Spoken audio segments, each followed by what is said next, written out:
जय हिंद दोस्तों, वंदे मातरम। जया बच्चन जी जो कि काफ़ी वरिष्ठ एक्ट्रेस रही हैं, काफ़ी वरिष्ठ नेता हैं, काफ़ी कुछ ये बोलती हैं, वो इस समय काफ़ी चर्चा का विषय बनी हुई हैं। दरअसल लोग उनको इसीलिए बोल रहे हैं इतना ज़्यादा कि वो चाह रहे हैं कि जया बच्चन जी जो हैं बॉलीवुड में इस समय जो एक बुरा वक्त चल रहा है उसको लेकर पब्लिक चाह रही है कि वो अपना कुछ रिएक्शन दें कि भैया आखिर क्या कुछ चल रहा है, क्यों चल रहा है, क्या ये गलत है, क्या ये सही है। इस तरह की बातों के ऊपर लोग उनका रिएक्शन लेना चाह रहे हैं, लेकिन कोई रिएक्शन सामने आ नहीं रहा है। दरअसल थाली में छेद वाला जो उनका एक वीडियो था उसको संदर्भ में लेते हुए लोग बोल रहे हैं कि भाई आखिर आप अब कुछ क्यों नहीं बोल रहे हो, क्योंकि काफ़ी कुछ चीज़ें थी जो कि उस समय कंट्रोवर्शियल हुई थी।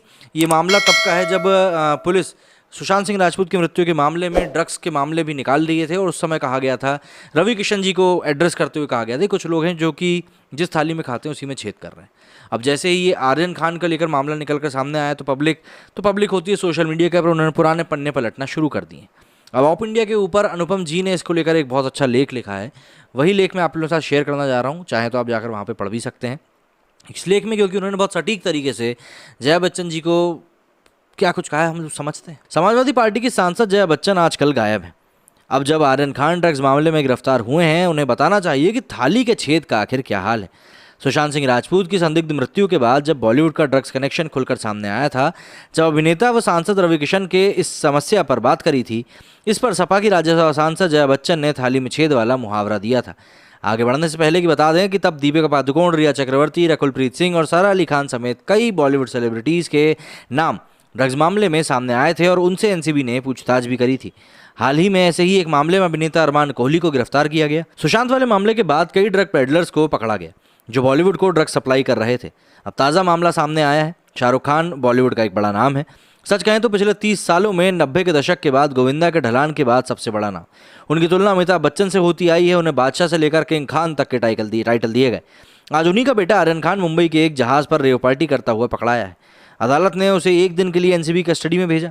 आर्यन खान के पास करीब 13 ग्राम कोकीन, 5 ग्राम एमडी, 21 ग्राम चरस एमडीएमए, एक्टेसी की 22 गोलियां और 1.13 लाख रुपीस बरामद हुए हैं।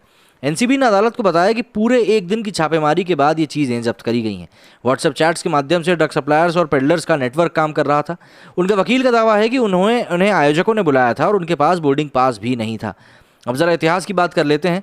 जया बच्चन की बात करें तो सितंबर 2020 में जया बच्चन ने राज्यसभा के माध्यम से दावा किया था कि लोग बॉलीवुड को बदनाम करने में लगे हैं। उन्होंने अपने भाषण में आंकड़े गिनाए थे कि मनोरंजन इंडस्ट्री हर रोज़ 5 लाख लोगों को अप्रत्यक्ष रूप से 50 लाख लोगों को प्रत्यक्ष रोजगार देती है। उन्होंने बॉलीवुड की वित्तीय स्थिति को गड़बड़ बताया था। इसके बाद उन्होंने बड़ा आरोप लगाते हुए कहा था कि इन्हीं मुद्दों से ध्यान भटकाने के लिए सोशल मीडिया के माध्यम से बॉलीवुड को बदनाम किया जा रहा है और सरकार भी उनका समर्थन नहीं कर रही। उनका दावा था कि इंडस्ट्री से नाम बनाने वाले लोगों ने इसे गटर कहा, जो यहीं से पैसा कमाते हैं। उन्होंने कई फिल्मी हस्तियों द्वारा ज़्यादा टैक्स लेने की बात करते हुए कहा था कि सरकार का हमेशा मनोरंजन इंडस्ट्री साथ देती रही है, तो सरकार भी उनका साथ दे। यहाँ से सवाल ज़रूरी है कि ये कौन सा साथ है जो बॉलीवुड ने आज तक सरकार को दिया। समाज में ब्राह्मणों, ठाकुरों और वैश्यों को गुंडा दिखा कर बॉलीवुड ने कमाई करी। लड़कियों का पीछा करने को सामान्य बताया है। रोमियो बनने का महिमा मंडन किया है। कई बार कुछ गलत चीज़ों का भी महिमा मंडन किया गया। हमेशा से एक समाज वर्ग विशेष को अच्छा दिखाने और आतंकियों का अच्छा चरित्र दिखाने की कोशिश करी गई। इसलिए आज कई लोग बॉलीवुड को उर्दूवुड भी कहते हैं। यहाँ पूरे भारत की मनोरंजन इंडस्ट्री की बात करने वाली जया बच्चन को पता होना चाहिए कि बॉलीवुड के अलावा तमिल, तेलुगु, कन्नड़ और मलयालम जैसी बड़ी दक्षिण भारतीय मनोरंजन इंडस्ट्री भी मौजूद हैं, जिसको कि आजकल लोग बहुत ज़्यादा पसंद भी कर रहे हैं और कई मौक़ों पर तो बॉलीवुड से अधिक ज़्यादा भी दक्षिण भारतीय मनोरंजन इंडस्ट्री भी मौजूद है। इसके अलावा भोजपुरी, उड़िया और बांग्ला की भी फिल्में बनती हैं और बांग्ला फिल्में तो क्या ही बताएं, बहुत अच्छी होती हैं। सबका ठेका बॉलीवुड ने नहीं लेके रखा, जैसा कि ये बता रहे थे। रवि किशन ने नाम बॉलीवुड नहीं भोजपुरी से कमाया है। बॉलीवुड में तो उन्हें अच्छे किरदार अधिकतर दिए ही नहीं गए, बस साइड रोल ही दिए जाते हैं। जिस थाली में खाते हैं उसी में छेद करते हैं, ये गलत बात है। जया बच्चन का ये बयान उसी मानसिकता को दर्शाता है जिसके तहत कुछ लोग पूरे बॉलीवुड को अपना एकाधिकार मानकर चल रहे हैं। यहाँ कंगना रनौत और रवि किशन जैसों के लिए जगह नहीं है। जया बच्चन को पता होना चाहिए कि जब बॉलीवुड सुपरस्टार्स के बच्चे ही ऐसे कामों में लगे हों तो बाकियों का आखिर क्या हाल होगा। उन्हें अपने आसपास देखना चाहिए। जया बच्चन समाजवादी पार्टी की सांसद हैं, लेकिन राज्यसभा में बोलते हुए ऐसा दिखाती हैं जैसे वो पूरे भारत की मनोरंजन इंडस्ट्री की प्रतिनिधि हों। उनकी पार्टी सैफई में बॉलीवुड वालों को बुलाकर नाच गाना करवाने के लिए जानी जाती है। शायद उनकी नज़र में यही सरकार का साथ देना हो। अब जब मुख्यमंत्री योगी आदित्यनाथ ने नोएडा में फिल्म सिटी बनाने का निर्णय लिया है तो बॉलीवुड के ठेकेदारों की नींद जरूर उड़ी होगी।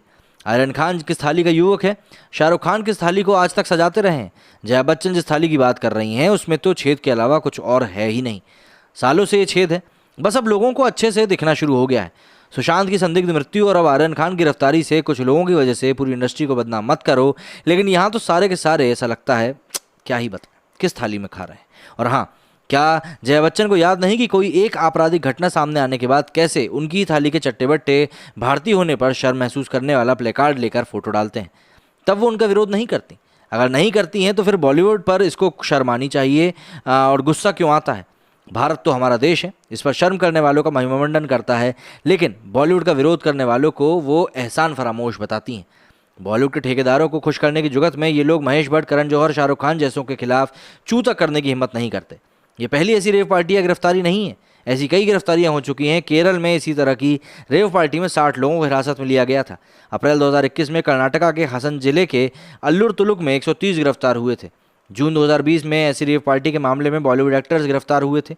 ये सारा कचरा उसी गटर का तो फैलाया हुआ है जिसका नाम हम जानते हैं क्या है।